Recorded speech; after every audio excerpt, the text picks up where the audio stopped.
Allah tuh udah paham banget bahwa perempuan itu adalah manusia yang bakal mudah rapuh. Oh, dibilang pandangan Islam terhadap mental health, detail banget. Bahkan sampai perempuan atau manusia tidak terfikirkan sampai bab masalah aurat. Quran mah udah ada dari dulu. Iya kan?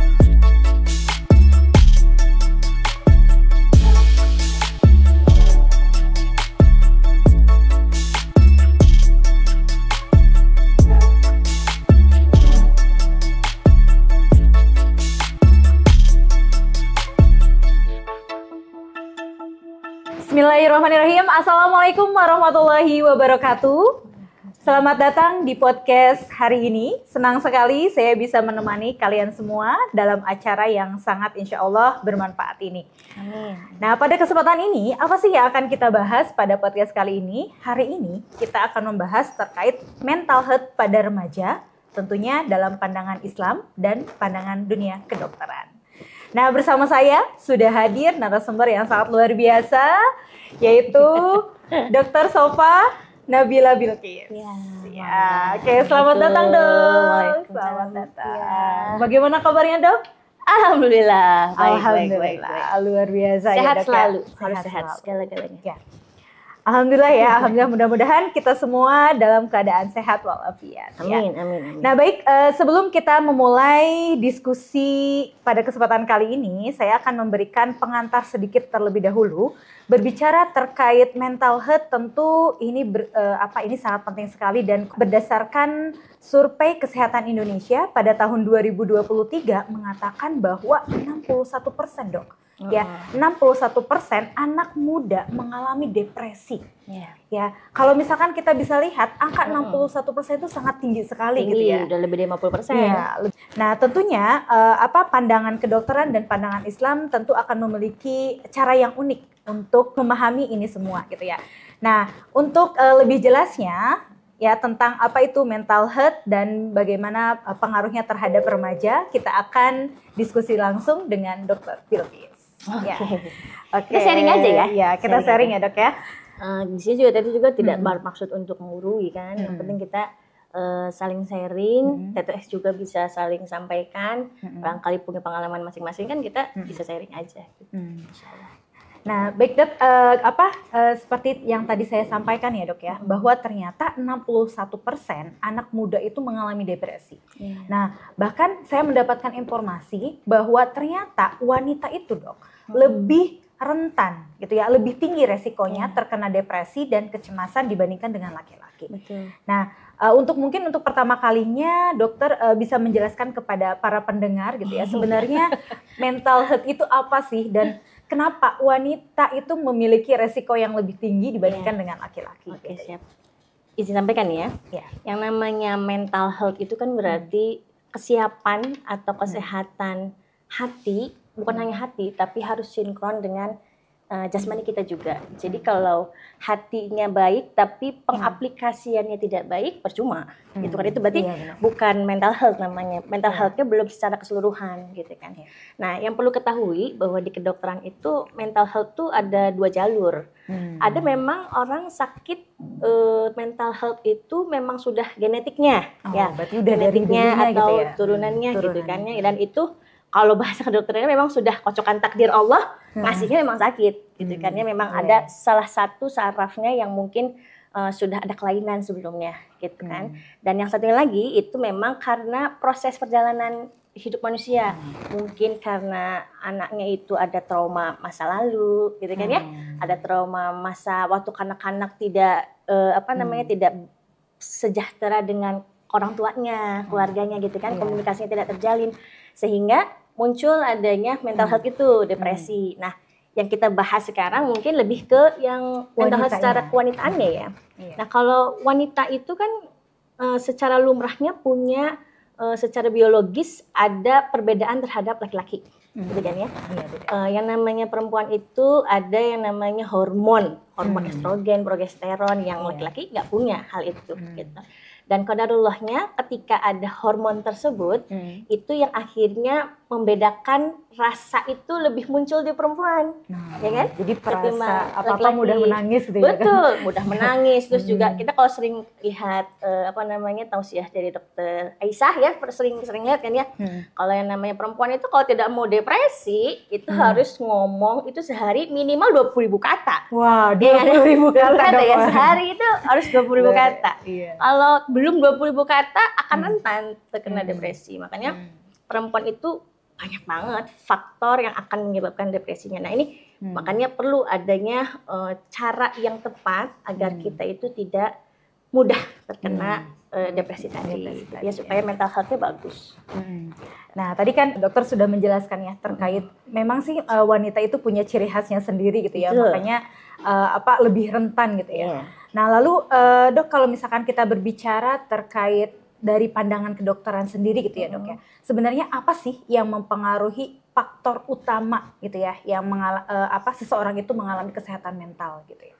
Faktor utama yang mempengaruhi kesehatan mental remaja, khususnya remaja pada wanita. Baik. Kalau tadi kan sudah dibagi ya, kalau secara keseluruhan ada yang memang dari genetiknya, ada yang dari memang secara perjalanan hidupnya gitu kan. Kalau ini kita sekarang membahas wanita. Sebenarnya banyak sih faktor yang akhirnya menyebabkan wanita itu terkena mental health-nya. Bisa dari lingkungan, bisa dari sosial, bisa dari hormon juga tadi kan. Nah yang paling penting sebenarnya kalau untuk wanita itu cuma 2. Yang pertama itu hormon. Hormon itu kan memang akan sangat, perempuan itu pasti ada menstruasi. Ya haid kan ya. Dimana itu tuh proses di tubuh kita itu memang ada time-nya untuk meluruhkan seluruh sel-sel telur hormon kita itu dikeluarkan. Jadi darah yang tidak diperlukan gitu kan, itu harus diluruhkan. Dinding rahim yang tidak dibuahi itu harus diluruhkan gitu kan. Nah, di proses itu peluruhan hormon tadi memang akan mempengaruhi mental kita. Entah itu kita mudah marah gitu kan ya. Setelah makanya kita coba lihat kalau ketika orang sudah mulai mulai balik ya, perempuan sudah mulai balik, ada sifat yang tadinya tidak ada di anak gitu ya. Tiba-tiba ada gitu kan, muncul rasa cemburu, betul nggak? Iya. Ya kan? Muncul rasa cemburu, muncul rasa kok mama sama papa sayangnya sama ade, nggak sayang sama saya gitu kan ya. Mulai itu ada rasa pengen diperhatikan. Nah itu karena efek dari hormon yang muncul ketika balik itu ada. Dan khususnya kalau perempuan itu ada hormon progesteron, estrogen itu kan. Nah bagaimana nih cara supaya kan hormon ini itu tidak tidak sampai akhirnya menjerumuskan kita ke suatu hal yang terlalu salah gitu kan. Makanya kita harus, menurut saja hormon itu kira-kira bisa nggak dikendalikan? Hormon bisa kayaknya. Bisa ya? Bisa. Betul, memang betul. Bisa. Hormon itu bisa dikendalikan. Bisa. Hormon itu bisa dikendalikan apabila kita benar atas output inputnya. Jadi kalau inputnya baik, nanti kita juga outputnya harus baik juga. Jadi seperti misalkan kayak sekarang kita karena lagi di podcastnya Al Islam ya. Kalau di pondok itu kan ada pengaturan jadwal kayak makan pagi, siang, sore. Itu kan atur waktu untuk tubuhnya tuh sebenarnya sudah sedang lagi disiplinkan kita nih. Maksudnya makan siang jam ba'da duhur ya, kalau sini ba'da zuhur ya. Ba'da zuhur. Setelah itu kan acara kegiatan ini lagi, acara kegiatan KBM lagi. Terus sampai 6 jam baru ketemu makan lagi kapan? Nanti maghrib kan. Itu kan sudah melalui proses perjalanan panjang kan, sudah terbakar tuh apa yang sudah masuk itu dikeluarkannya sudah maksimal gitu. Nah makanya makan terakhir itu anak ada di malam kan. Sebelum tidurnya di jam 10-an lah. Di jam 10 kan.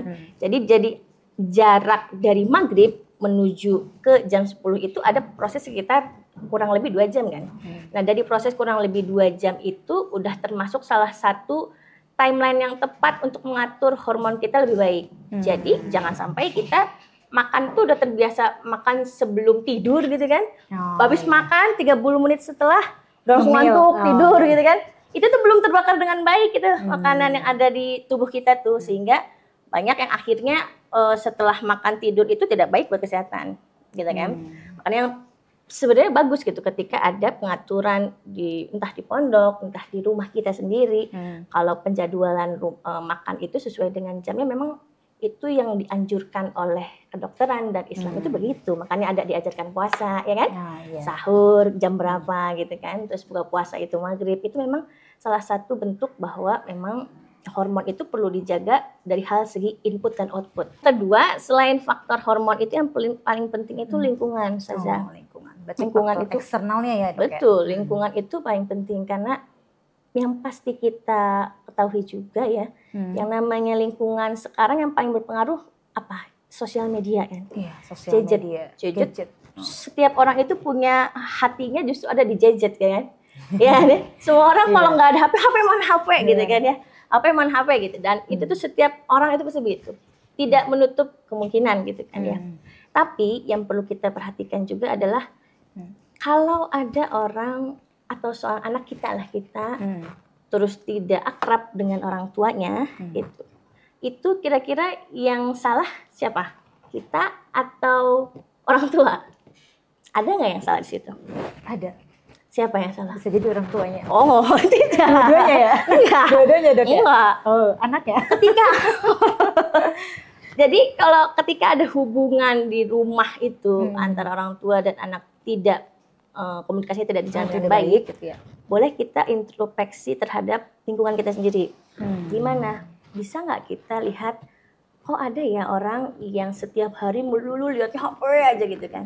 Nah, dari pagi sampai malam gitu ya, Dok? Bisa jadi yang menjarakan antara anak dan orang tua itu di HP, gadgetnya itu, sosial media itu sendiri. Yang jauh terasa dekat, ya kan? Yang dekat terasa jauh. Jadi kami gem kayak belum dia. Nah itu kalau itu persepsi yang salah, seharusnya memang benar yang jauh semakin dekat mah oke lah ya. Tapi jangan sampai dengan kehadiran perkembangan zaman ini akhirnya yang dekat yang sebenarnya itu kewajiban kita untuk saling melengkapi malah tidak terrealisasikan gitu kan, malah tidak terrealisasikan. Makanya sebenarnya yang jadi kalau ditanya yang salah siapa, nggak ada yang salah gitu. Tapi caranya gitu. Ya kan, cara untuk menanggulangi hal tersebutnya itu apa? Mau ada perkembangan zaman media sosial pun kita tetap luangkan waktu kita untuk keluarga gitu. Nah, dengan adanya gadget berarti gadgetnya yang dibuang. Gadgetnya yang dibuang gitu? Ya, enggak juga sih. Kan? Bukan gadgetnya yang dibuang kan? Iya. Tapi dengan adanya gadget itu gimana caranya dengan adanya gadget kita perkembangannya lebih baik. Gitu kan ya. Berkembang lebih baik dibandingkan generasi yang sebelumnya, gitu kan? Tapi dengan ada gadget juga tetap gimana caranya kita tetap bisa menjadikan rumah itu sebagai tempat pulang kita. Tempat curhat paling kita, nyaman gitu ya, Dok ya. Tempat curhat kita. Tempat yang paling nyaman, tempat untuk bersandar. Nah, itu tuh akhir-akhir ini yang akhirnya tadi ditanyakan banyak yang depresi dan sebagainya. Itu karena peran itu tuh sudah lama tidak ada, gitu ya? udah hilang, sedikit mulai tidak ada. Makanya yang kalau Teteh suka menanamkan terhadap diri sendiri, kita itu sebagai umat muslim harus menerapkan Quran surat Ali Imran ayat 200. Ya kan, bersiap siagalah di perbatasan negerimu. Mau perkembangan zamannya seperti apapun, mau itu nanti suatu saat HP mungkin kayak hologram gitu kan ya, atau nanti ada jet pribadi gitu dan sebagainya. Atau mobil terbang sekarang kan sudah mulai berkembang. Iya, betul. Terbang mau gitu ya. apapun itu secara yang syariat itu kan kewajiban yang harus ditegakkan kan. Yang syariatnya jangan hilang. Syariat kita sebagai keluarga ya saling curhat, saling melengkapi gitu kan. Seperti yang di Ali bin Abi Thalib sampaikan, usia 7 tahun fase 3 fase kan ya, 7 tahun 1 sampai 7 tahun pertama jadikan anak sebagai raja gitu kan ya. 7 sampai 14 tahun jadikan dia sebagai tawanan. Ya kan? 14 sampai 21 tahun jadikan anak sebagai sahabat atau teman. Nah, betul. Kalau ketika usia 14 sampai 21 tahun peran itu orang tua kalau mau cerita, "Mah, Teteh mau cerita, atau Bun, Teteh mau cerita." "Ah, udah capek." gitu kan. Kan itu nanti pulang kerja ini. Nah, itu harus ada keseimbangan emosi antara orang tua dan anak juga. Orang tua juga penting ya, karena yang namanya orang tua itu kan ya belajar seumur hidup. nggak pernah nggak belajar kan. Mendidik anak tuh belajar seumur hidup. Jadi kita juga sebagai anak, nanti kan karena posisi masih anak nih ya, masih anak bunda dan ayah ya, bukan sebagai orang tua. Kalau misalnya gimana? Udah orang tua. Udah. Kalau dari sebagai anak, jadi kalau merasa orang tua saya mulai sibuk nih gitu kan ya, saya akan menempatkan diri, gimana caranya saya bisa memberikan tempat untuk orang tua curhat tapi aku nggak ganggu gitu. Dengan Bun ya mau mau diambil minum nggak gitu. Itu tuh orang tua udah seneng banget gitu kan ya. Atau dengan begitu tuh mereka akan merasa anak saya tuh solehah banget ya, solehah banget. Udah gitu. mulai terbuka gitu ya.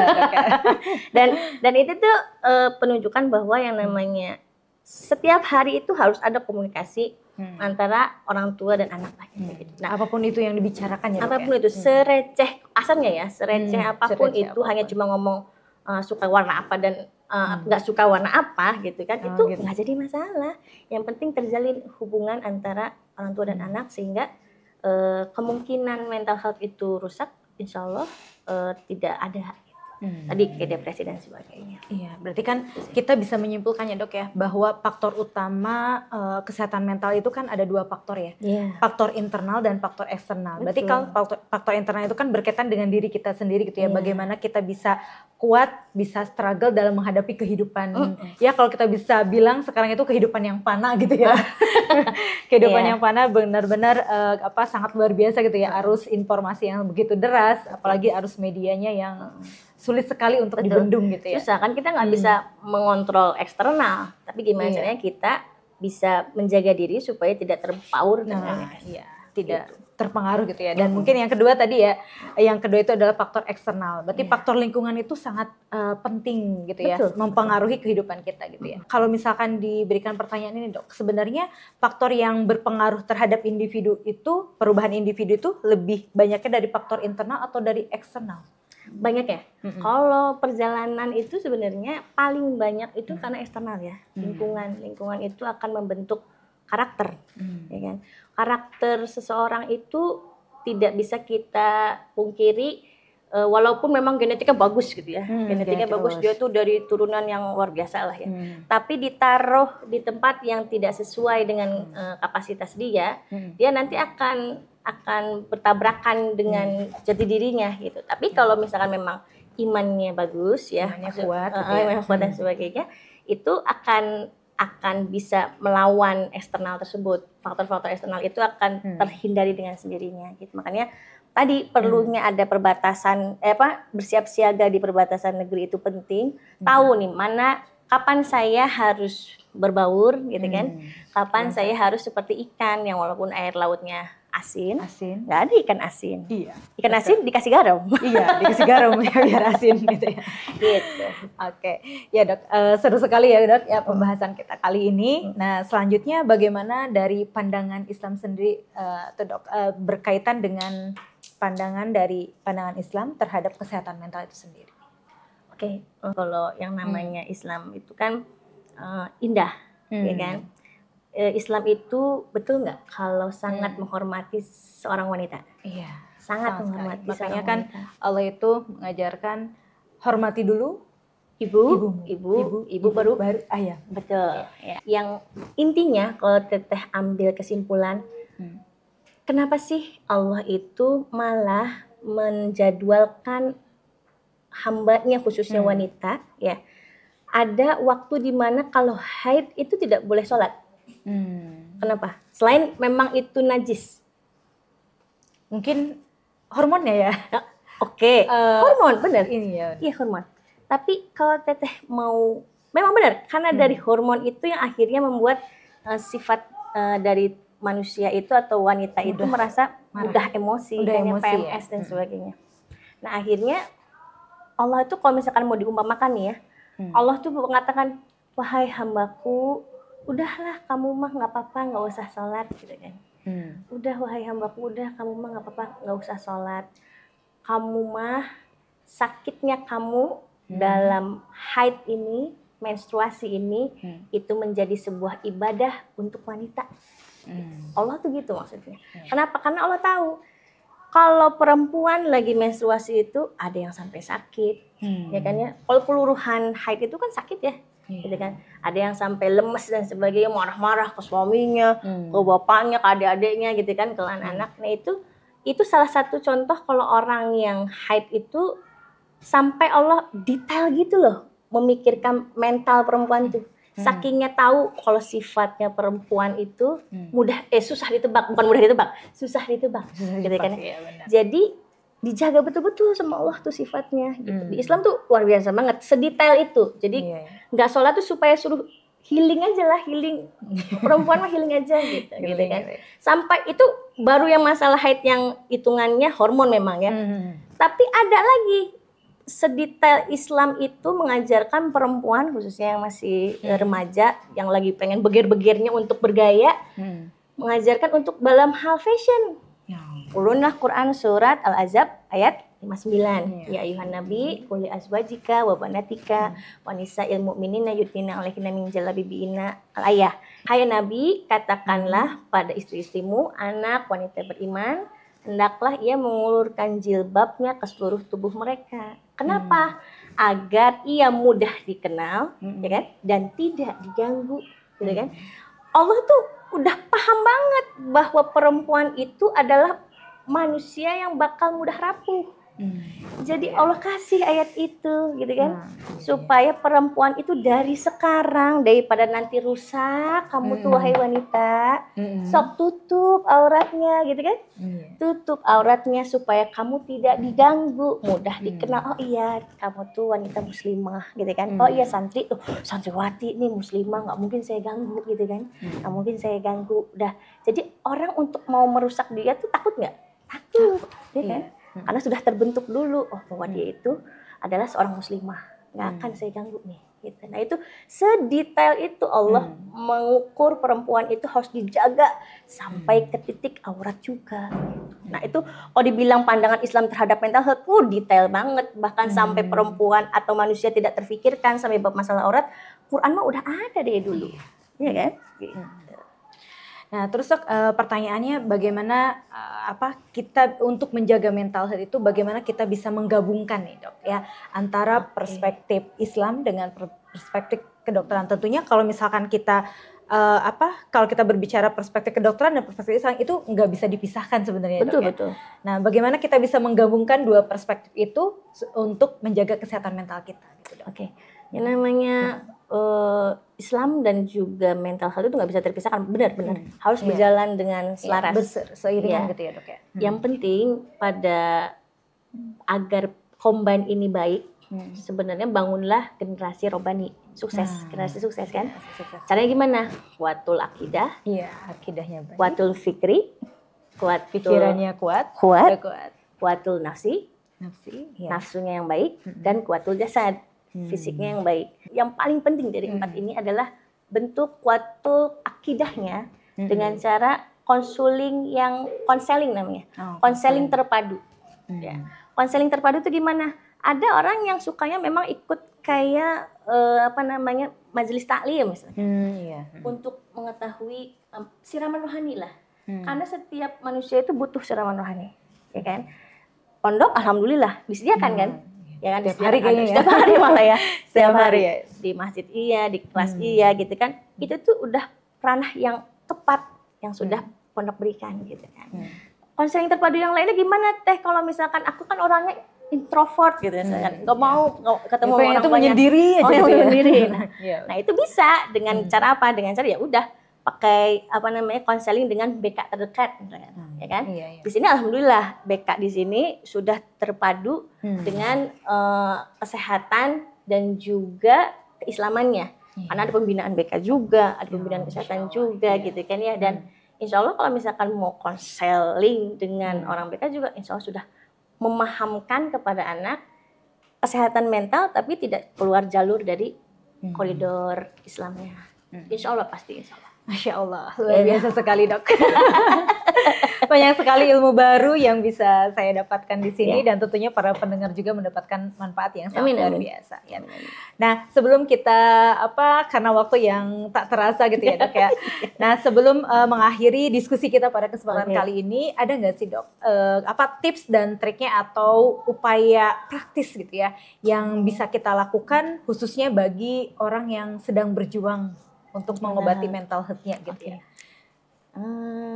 Tips paling penting karena ini buat santri ya. Iya, Santriwati, benar. santriwati Tips semua dan di sini triknya ya. gitu ya. Karena Oke. kan ya untuk menangani mental health itu kan sangat luar biasa ya, bahkan depresi yang sangat luar biasa, kecemasan. Nah, bagaimana tips dan trik ya Karena istilahnya bisa kita lakukan Yes. gitu ya. Karena ini ke santriwati, jadi Iya. akan melihat ke sana ya. Iya. Jadi kalau santriwati, yang paling penting adalah tips utamanya kita itu menjalani kehidupan di pondok itu enjoy, indah gitu ya, dengan ketenangan. Menikmatinya ya. Satu yang paling penting adalah imannya harus muncul dulu. Iman itu bukan berarti saya nggak iman, nggak soleh, enggak. Iman itu artinya yakin, ya kan? Yakin dulu dari hati, yakin bahwa ridho orang tua itu datangnya pasti karena ridho Allah juga pasti kan? Ridho Allah itu betul. ada di ridho orang tua. Ketika di hatinya sudah ada, lisannya mau untuk menghafal Quran dengan baik, doa, hadis. Jadi mudah untuk menjalankan semua hafalan, tulisannya terbiasa untuk hal yang baik. Kalau sudah diikrarkan dengan baik, perbuatannya jadi baik. Mau dikasih oleh pondok, misalnya disediakan makanannya seperti ini, makan. Tidak hitung-hitungan, nggak mau makan ini, nggak mau makan ini, gitu kan? Nggak ada pondok gitu ya. Nah, berarti nanti terbentuk di hatinya, saya mah nggak boleh salah. Saya mah harus jadi contoh buat teman-teman yang lain. Jadi terbentuk nggak karakternya? Perbuatannya juga akan, saya takut nih kalau ngelakuin hal yang salah. Gitu. Jadi yang paling penting praktisnya adalah imannya harus ada dulu. Gitu. Imannya harus Imannya ada. harus ada. Ya. Imannya harus ada. Iya. Masya Allah, luar biasa sekali. Nggak kerasa ya? Oke, kita bisa menyimpulkan bahwa memang diskusi kita pada kesempatan kali ini sangat penting sekali gitu Dok ya. Karena kalau kita bercerita tentang manusia itu banyak sekali, menarik sekali gitu ya. Tidak akan ada hentinya gitu ya. Kalau misalkan penelitian tentang manusia gitu ya. Oke, baik Dok, sebelum kita mengakhiri pertemuan kita pada podcast kali ini, kita ada jargon dulu. Oh, jargon dulu? Iya, jargon dulu ya. Ini jargon Islam? Bukan, jargon ini supaya santri-santri atau seluruh penonton di sini itu pada sehat-sehat gitu ya. Siap. Oke, baik, sebelum kita menutup podcast pada kesempatan kali ini, kita ada jargon dulu. Ajarin dulu dong. Ya, ajarin. Aku nggak tahu. Gimana ya jargonnya ya? Kita mikir dulu deh. Oke, nanti jargonnya, pada jiwa yang sehat terdapat raga yang kuat. Kiri ya berarti? Ya, Okay. pada jiwa yang sehat terdapat raga yang kuat. Oke, siap. Oke. Lihat sana ya. Ya, Oke. itu adalah jargon untuk menyemangati kita semua. Oke, gitu ya. siap. Oke, khususnya diri sendiri. Iya, khususnya saya Harus sendiri. sehat juga ya. Iya, benar. Oke, kita mulai ya Dok ya. Siap. 1, 2, 3. Pada jiwa yang sehat terdapat raga yang kuat. Oke. Oke, boleh dong satu kali lagi lah. Satu kali lagi. Iya. Oke, kita mulai ya. Oke, Kita siap. memberikan semangat kepada Siap, seluruh pendengar oke. yang ada di Indonesia gitu ya. Oke. ya. Kita mulai ya. 1, 2, 3. Pada jiwa yang sehat terdapat raga yang kuat. Oke. Terima Ya. kasih Dok atas Iya, kehadirannya. Amin, Mudah-mudahan amin, apa yang amin. disampaikan bisa memberikan manfaat yang sangat luar biasa kepada Amin. para pendengar dan khususnya kepada diri saya pribadi gitu ya. Amin. Bagaimana kita bisa menghadapi kehidupan ini dengan lebih rileks, lebih meningkatkan keimanan kita kepada Allah gitu ya. Demikian podcast pada kesempatan kali ini. Sampai jumpa di podcast berikutnya. Wassalamualaikum warahmatullahi wabarakatuh. Waalaikumsalam warahmatullahi wabarakatuh.